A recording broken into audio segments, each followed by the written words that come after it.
L'idée d'organiser un recensement général de l'agriculture et de l'élevage au Cameroun avance doucement, mais sûrement, sans se détourner du projet initial contenu dans le décret présidentiel du 29 juin 2015. L'idée fait son petit bonhomme de chemin, ayant en arrière-plan le déficit aigu des données statistiques agro-pastorales de qualité, suffisamment désagrégées. Les données statistiques agro-pastorales et halieutiques sont obsolètes. Ça va faire un peu plus de 35 ans que le recensement général de l'agriculture avait eu lieu.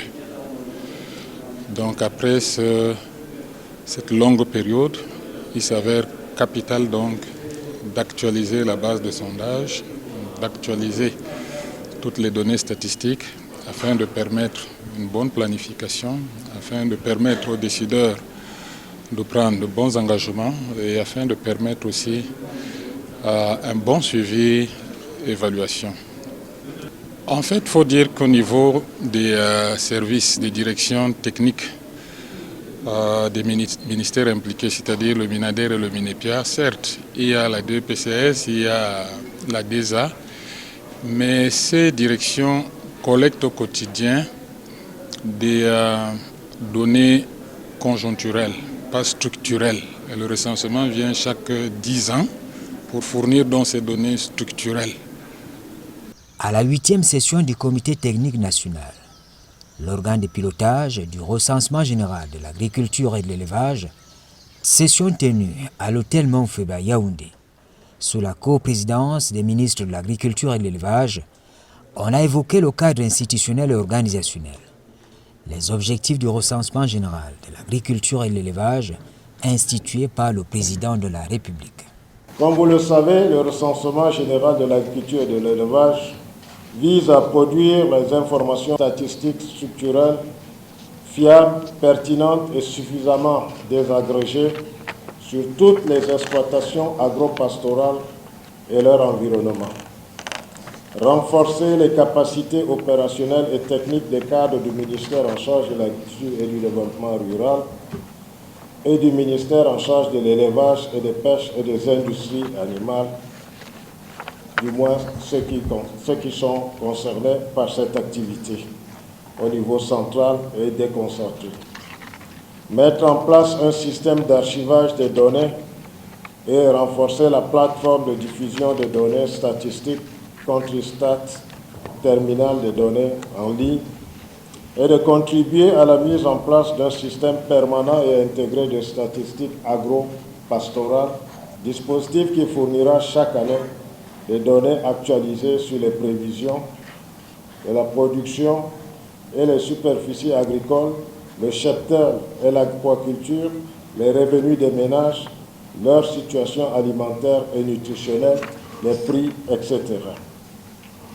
La coordination du REGAE n'a ménagé aucun effort pour assurer la préparation des activités de la mutualisation infligée par le Premier ministre chef du gouvernement, à savoir la mutualisation des opérations de collecte des données du module de base de REGAE et du dénombrement principal du 4e recensement général de la population et de l'habitat, 4e RGPH.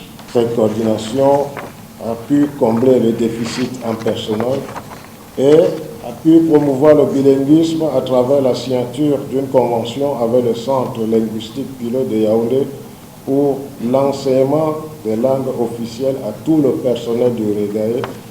C'est en ce cadre, 7 et 78 agents suivent des cours respectivement en français et en anglais. Cette action s'inscrit dans la politique de développement social prônée par son Excellence Paul Biya, président de la République, pour assurer l'égalité de l'usage de l'anglais et du français dans les administrations et organismes publics et d'inciter les citoyens camerounais à s'exprimer dans les deux langues officielles. C'est l'occasion pour moi de féliciter sincèrement le coordonnateur et tous ses collaborateurs pour avoir pris cette initiative.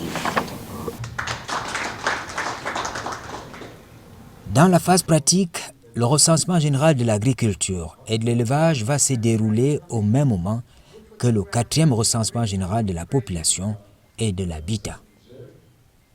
Un manuel de procédure administrative, opérationnelle et comptable est produit pour la cogestion des ressources financières. Le Premier ministre a instruit la mutualisation des opérations de collecte de données du module de base du Regaï et du dénombrement principal du 4e recensement général de la population et de l'habitat. Les deux structures sont en train de travailler ensemble. Les zones de dénombrement ont été déjà identifiées et dès que les agents recenseurs sont recrutés et formés, il y aura un agent recenseur par zone de dénombrement qui va administrer au niveau des ménages le questionnaire comportant et les aspects concernant le 4e RGAE et les aspects concernant le 4e recensement général de la population et de l'habitat. À cette session déterminante du Comité technique national du recensement général de l'agriculture et de l'élevage, on a examiné et validé le compte rendu de la 7e session, examiné et adopté le rapport annuel de performance 2020. On a surtout pris connaissance de l'état d'avancement des activités. Rendu à cette date, nous pouvons dire que toutes les diligences administratives ont été faites. Aujourd'hui, nous discutons des problèmes de mobilisation des fonds financiers. Vous savez que l'année 2020 n'a pas pu être très propice du fait de la pandémie de la Covid-19 et du fait de la mutualisation des deux recensements, à savoir le 4e recensement général de la population et de l'habitat et le recensement général de l'agriculture et de l'élevage. Nous commençons à voir le bout du tunnel.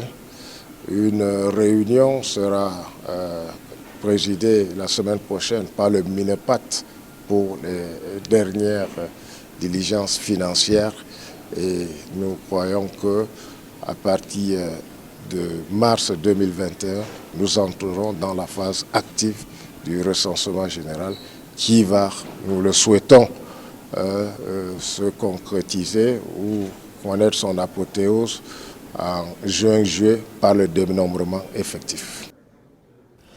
Dans le dispositif mis en place, le contexte d'insécurité dans certaines régions, le contexte de la crise sanitaire liée au Covid-19 constituent des points sur lesquels l'on doit avoir conscience de l'incertitude des raisonnements à cause de l'obscurité de leur point de départ et même du point d'arrivée. La nouvelle, l'une des innovations du recensement de cette année, c'est que ce sera un recensement qui va couvrir toute l'étendue du territoire. Vous saviez qu'à un certain moment, on avait envisagé faire des échantillons sur les différentes zones agroécologiques et faire des projections. Mais le gouvernement a décidé de faire un recensement exhaustif. Nous sommes confiants, les conditions sont propices pour un recensement sur toute l'étendue du territoire, un recensement de modules de base communautaires et des ménages.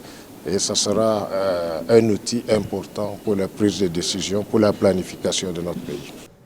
Les membres du Comité technique national de recensement général de l'agriculture et de l'élevage qui viennent se réunir doivent veiller, entre autres, à l'implication de tous les services publics, toutes les autorités administratives et coutumières concernées par les travaux qui concourent à la réalisation de la collecte des données statistiques.